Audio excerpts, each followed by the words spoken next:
One of the most powerful features in ETABS is the AutoLine Constraint option for floor and wall objects. This feature frees the user from the complicated and time-consuming task of creating a transition zone mesh between objects of different sizes and orientations. In this example, we will look at how line constraints work with walls. Here we have two different views of the same wall. On the left is the object model that the user has created, and on the right is the internal mesh. In a traditional finite element model, this mesh would cause problems due to the fact that the joints of one element are not connected to joints at the adjacent element, resulting in a discontinuity. In fact, in this model, the only place where the joints align themselves is at the story levels.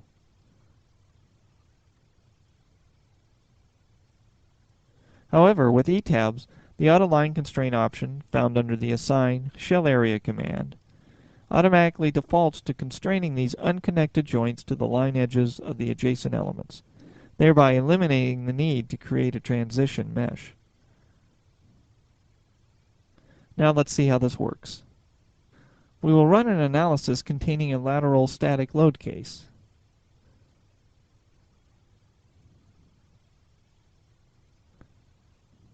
And on the plotted deformed shape, we can see that the analysis model has maintained continuity even where the mesh is not in alignment.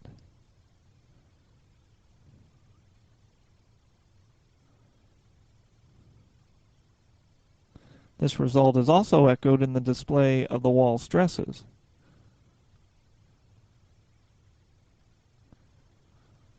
Next, we will unlock the model so that we may change the AutoLine constraint assignment.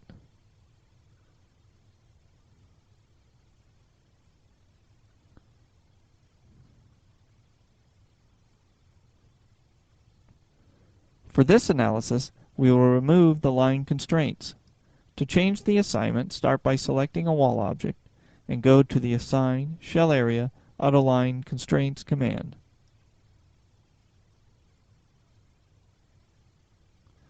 Click on the Do Not Create Line Constraints option and make sure that the Apply to Full Structure is checked. We can now rerun the analysis.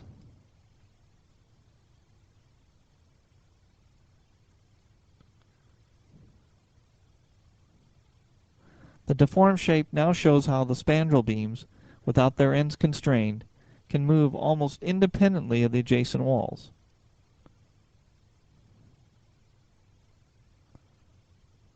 In fact, the walls appear almost to be uncoupled because of the lack of continuity at the spandrel beams. Thus, for the walls, the AutoLine Constraint option is extremely beneficial for capturing the proper behavior. Now let's take a look at how the AutoLine Constraint option works for slabs. Here we have two different slab models to represent the same physical slab, namely a single slab supported by 6 columns. The top model has 2 floor objects, with the object edges offset from the grid line B. The bottom model also has 2 floor objects, but the object edges occur centered on the grid line. The meshes also differ between the two models. The top model uses 2 different meshes that do not align, while the bottom model has one consistent mesh. In a traditional finite element program, the 2 meshes of the top model would be connected only at the outside corners.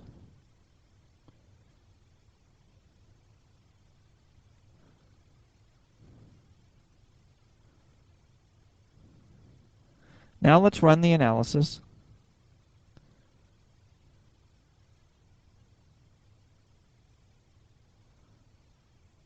And take a look at the slab forces.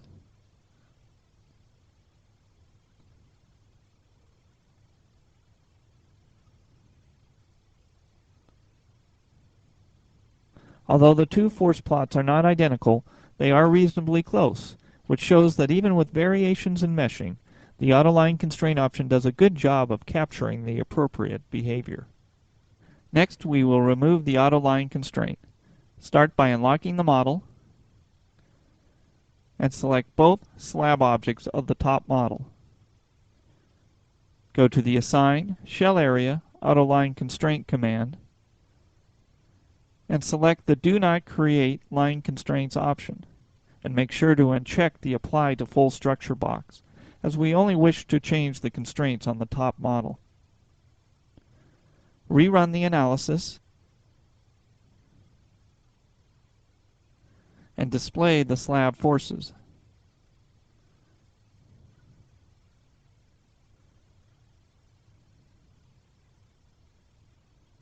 Notice how drastically different the distribution of forces is now that the line constraints have been removed.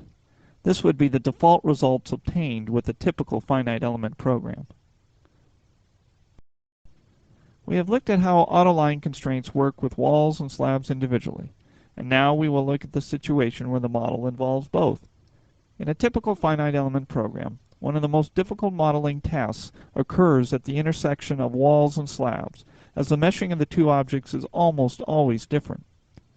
In this case, the problem is compounded by the fact that the slab is on a diagonal to the wall, which means that only a few slab joints line up with the joints of the wall. However, the AutoLine constraint option automatically constrains these unconnected slab joints to the line edges of the wall elements, as shown here, thus providing the needed continuity.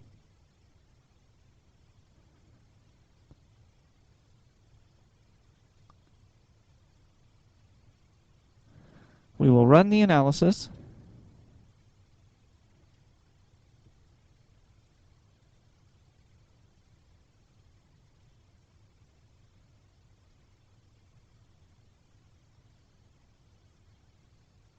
and the display deformation pattern is as we would expect. If we window in,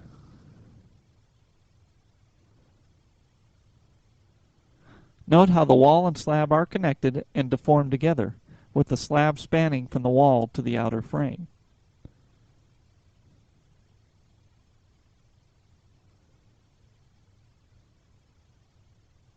Next, we will unlock the model so that we may remove the effects of the AutoLine constraint option. Select a single area object and go to the Assign AutoLine Constraint command. Select the Do Not Create Line Constraints option, but leave the Apply to Full Structure box checked. Now rerun the analysis with the AutoLine Constraint option turned off.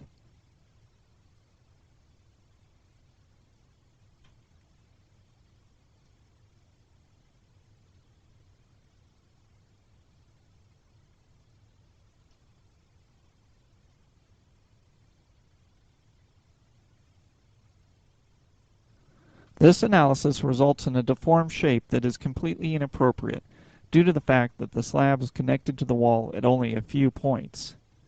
Thus, the default AutoLine constraint option of ETABS, which constrains free joints of elements to adjacent element edges, eliminates the difficult task of creating transition meshes, as required in typical finite element programs. This concludes this tutorial.